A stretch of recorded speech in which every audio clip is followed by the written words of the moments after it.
I can touch on the question about. I'm trying to find it. Oh, what can the youth in the USA do to help Venezuela? I think that's a really good question. Um, I mean, historically, the student movements in the United States have opposed, have had an anti-war character to them. We've seen in the 1970s, where 60s and 70s, where the U.S. student movement, led by like the old Students for Democratic Society, against the U.S. war in Vietnam.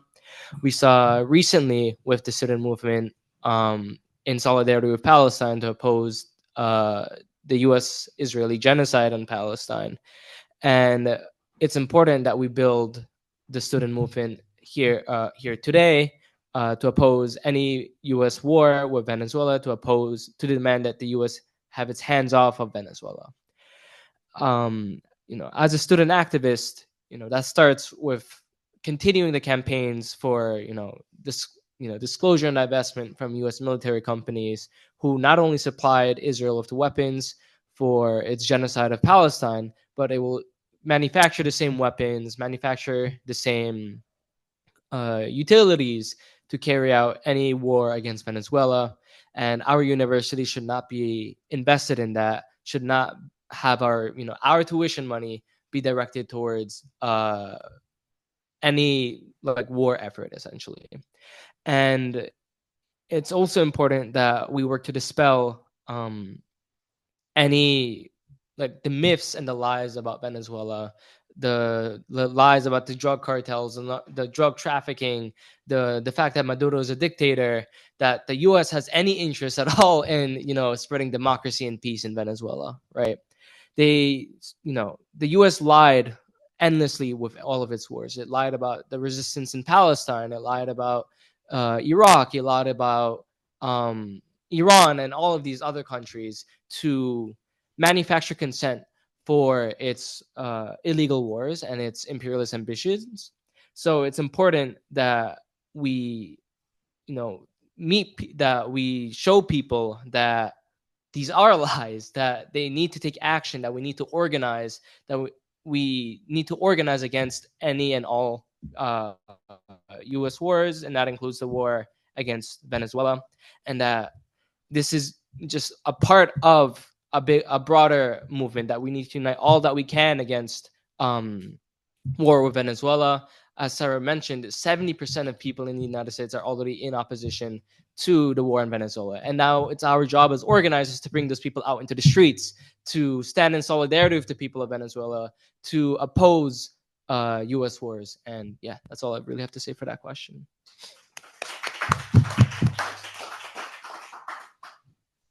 Yeah, I can also touch a bit upon this question. I would like to say I recently graduated, but I want to add a bit of nuance to, the term youth. I think youth doesn't just end after you graduate college. I think it's important for all young people, and I don't know when we're saying young ends, but anybody needs to be organized. I think it's so important that we just get organized. If you're not in an organization, join one. If you're not affiliated with an organization, pull up to some of their actions. Show the feds are trying to stop me. But if you're not affiliated with an organization, get organized. It's so important that you organize. And I think a big thing that the youth can do is to make, resistance cool, right? We can make resistance cool. Thank you.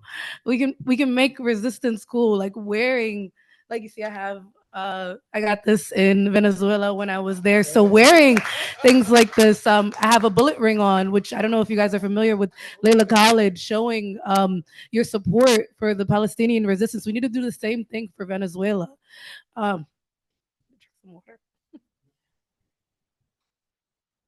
We need to culturally show our support and as it's been mentioned a couple of times, 70% of Americans are already against. My gosh. Starting a war with Venezuela. This is all happening because I had really rough travels, because I wanted to stand in solidarity with the Venezuelan people, and I think it's important that we continue to do that and show that in our actions and what we wear every day. What you wear is political. how you show up in your day to day, your rhetoric is political. And I think a big thing that the youth can do is to make resistance cool. So, and also using your voice on social media, like we're a lot of people are on social media. I think somebody said it doesn't matter if you have literally 10 followers. If you post something and you're passionate about it and you can inform one person and that one person can join an organization and that one person can influence another person to join an organization. And I think it's important to just be encouraging people to organize in your blatant actions and your explicit actions, but also in what you do passively, in your speech and what you wear, in every way possible, and making sure that you show support for the resistance. And the axis of resistance is not just in West Asia, it's not just in Latin America, it's here too. And we need to show our support in any way possible. And I think that's a big part of what the youth can do, what anybody can do.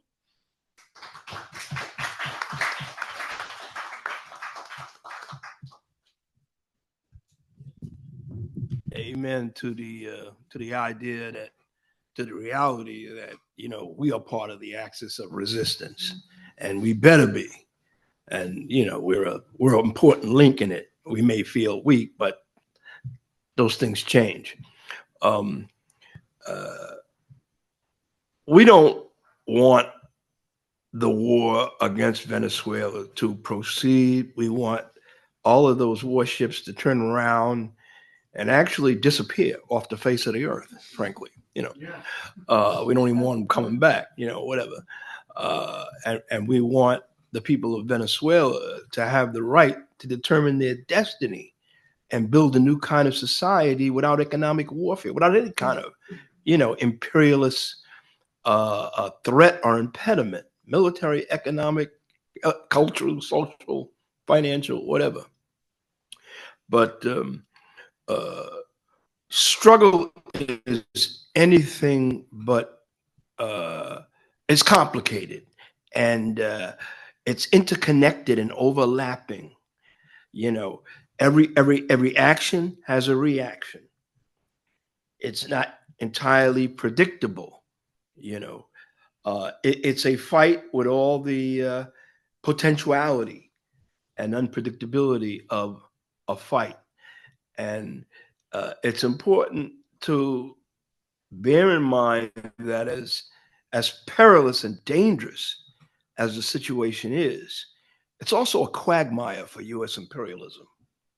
It's already a quagmire without one soldier on the ground. It's a quagmire for the Trump regime. Those members of Congress who were formerly in the military, all of them officers, I think, that John referred to earlier, they would not have done what they did if it didn't reflect serious split in the military. They would never do it.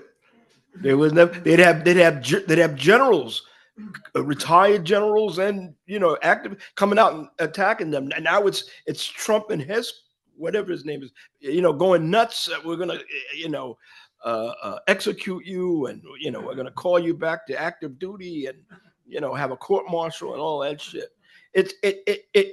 I mean, you never know with Trump and some of these other people. There's something erratic. It's like the system is erratic. It's not just a person, by the way. It seems that way. It's an interesting dimension.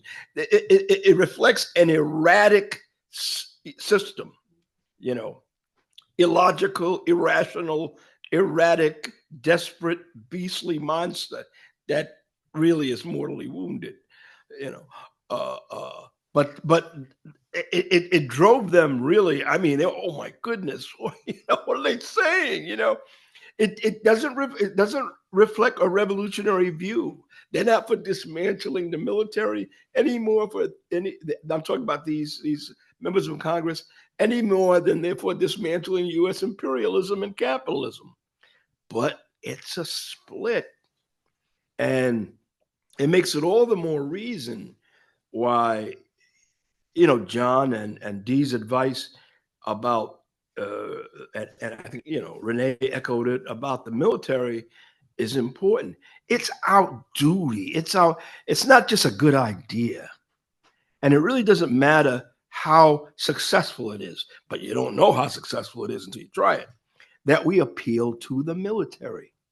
It may, in this case, it may be now when it's, when you're talking about deployment on the streets, that's a direct thing. They're deploying hundreds and would like to deploy thousands, you know. So, I mean, that rank and file GIs were like, well, no, I don't want to do that, in Venezuela, it's a little different. So far, it's a military blockade, planes, whatever, killing people by blowing up their boats and stuff like that. We'll see where it goes. But there is a split in the ruling class that's developing. From a revolutionary Leninist perspective, and I'm sort of dovetailing a little bit of what John said. It's not that in any way, fashion, form, or whatever, that we would concede the leadership of the anti-war movement to the bourgeoisie, because they're not gonna, whatever they do, it's unlikely to be decisive. At best, it could be a factor. On the other hand, if you understand Lenin's revolutionary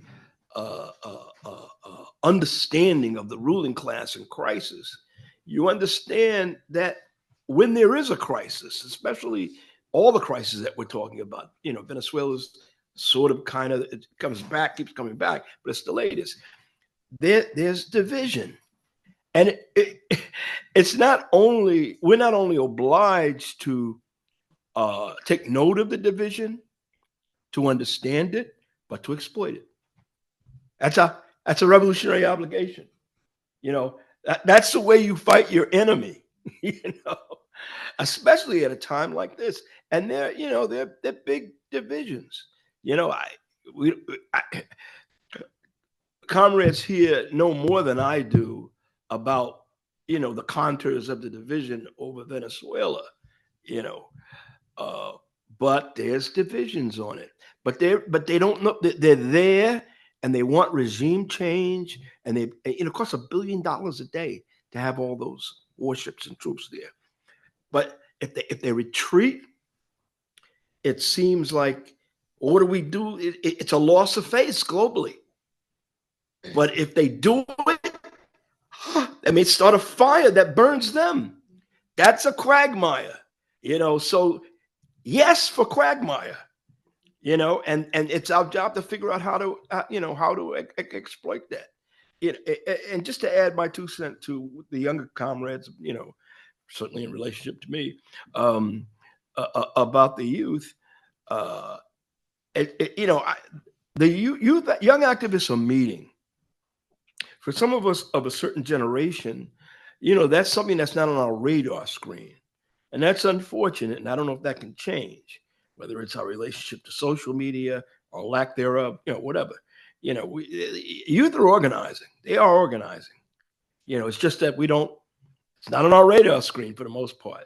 That's why it's, always great when youth come to this office and tell us what's going on. There's tremendous organizing going on against the war against migrants, and a lot of militant resistance. And I think that we only know about a little of it. I think, maybe I'm wrong, but I think we only know about a little of it. It's a lot of it going on. And, veterans of the struggle who hopefully have a molecule of wisdom and experience to bring to the table, we can offer that. But the youth have to organize themselves. They have to organize themselves. And, maybe they consider this, you know, young activists, young revolutionaries consider this. What are the lessons of, you know, the efforts to forward solidarity with the Palestinian liberation struggle over the past 3 years? What are the lessons? What are the lessons of the, you know, what they did on the campuses? What are the lessons about the repression? You know, what are the lessons of whether or not they felt that, you know, their resistance was effective or not? You know, some of us try to explain that it was, but, you know, because the genocide continued and people got kicked out of school and, you know, in jail and whatever, and, you know, a full governmental war was opened up against the resistance. You know, people have, it's complicated. So, you know, I don't know whether sorting that out or whether that's, you know, that's partially history, although it's still going on, you know, but figuring out how to revive that movement, and every movement, and I'm speaking to this tremendous development of the biggest solidarity with Palestine ever outside of Western Asia. And that's what happened. That's what happened over the last few years. Biggest. It's a factor. It's a factor. And it, you know, one way or another, it's not going to go. And it's one of the nails in the coffin of the Zionist state, frankly. You know, it can't happen too soon. It may not happen on Friday or Saturday of this week, but it's a nail in their coffin. How do you revive that? What's the clearly the struggle in solidarity with migrants who are under attack has revived it. Has revived that to a certain extent. We got to come one of these days, very soon. We need to have a meeting right here where we get the people who are involved in solidarity with the migrants, and they're up here and to tell us what's going on, tell us what's happening, not only in New York but elsewhere. So find the way, find a way. The youth have to do it themselves, I think, particularly the multinational youth. And they will find a way. I want to mention that I think that was Cuba, the first country that break with Israel and this continent. And I don't know if Nicaragua or Venezuela is the second one. But Venezuela break with Israel during the Chavez term. And I don't know, you remember how Chavez break with Israel. He said, we don't want anything with that down state of Israel, something like that. And was very loudly and very strong. So some of the sanctions against Venezuela have been imposed by the lobby from Israel. Just few weeks ago, Netanyahu said that as soon as Venezuela get into a post-Maduro era, they want really to go to Venezuela because they want to invest in the Venezuelan resources. So you see the connection. No? It's very critical for them to take over in Venezuela. Netanyahu already have president in Argentina. They get a huge area of the Patagonia there. They're investing there. We don't know what they really want to do, but they are there already. And there are a lot of complaining coming from Argentinian people from the south.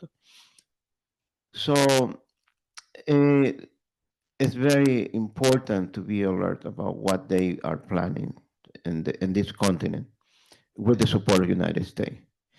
That money that was sent from the taxpayer, from the Trump administration to Milei, the president of Argentina, was to help, not only to win the election, but also to help the presence of Israel in South America.